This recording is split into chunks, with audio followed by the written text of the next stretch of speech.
Amaitu berri dugu Donostiako Gazteria Saileko 2021-2024 plan estrategikoa.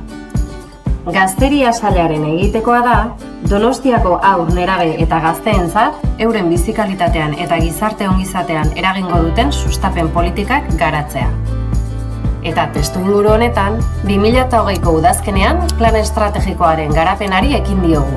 Bertan, Gazteria Sailaren jardueraren inguruko hausnarketa konpartitua egin dugu datozen 4 urteetan izango ditugun erronkak identifikatzeko.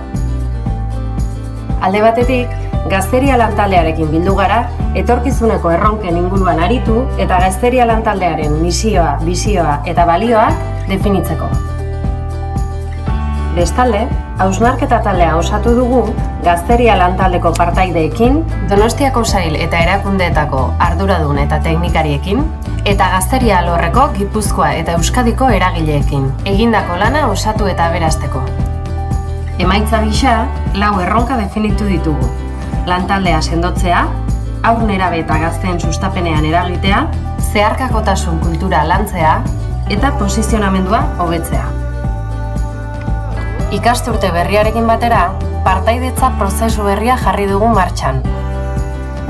Izan ere, COVID-19ak eragindako egoera dela eta, zerbitzuen erabiltzaile eta langileekin aurreikusitako partaidetza saioak atzeratu behar izan ditugu. Landu ditugun helburu nagusiak ondorengoak izan dira. Haurren garapenean eta ongizatean eragitea. Nerabeen autonomian eta harremanen kudeaketan eragitea. Gazteen ahalduntzean eta herritartasunean eragitea. Haur, nerabe eta gazteen parte hartzea babestea eta sustatzea. Eta haur, nerabe eta gazteen sustapenerako udal jardunbidea sendotzea.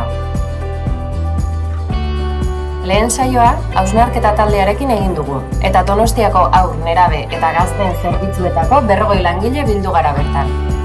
Saioan zehar, aztertu dugu haurrak, nerabeak eta gazteak nola ikusten dituzten, eta horiei loturiko udal jardunbideen indarguneak eta hobetzekoak identifikatu ditugu. Jarraian, haur eta familien txanda iritsi da. Haurtxokoetan, hezitzaileen laguntzaz, haurren behar eta nahiak identifikatzen aritu diren bitartean, familiekin elkartu gara. 7 ama gerturatu dira saiora, eta beraiekin batera, haurren sustapen politiken inguruko lanketa egin dugu. Hurrengo pausua, nerabeekin elkartzea izan da. Gaztelekuz gazteleku aritu dira hezitzaileekin lanean, eta azaroan, altza eta bidebietako nerabeen ordezkariekin eta hezitzaileekin biltzeko aukera izan dugu. Saio horretan aritu gara, alde batetik, nerabeek Donostian gustura bizitzeko dituzten behar eta nahi ez, eta bestetik, gaztelekuen arteko elkarrezagutzaz eta horiek hobetzeko proposamenak jasotzen. Jarraian gazteekin bildu gara. Udaleko zerbitzuen erabiltzaile diren 7 gazte bertaratu zaizkigu, eta beraiekin batera, gazteen sustapen politiken inguruko hausnarketa bat egin dugu.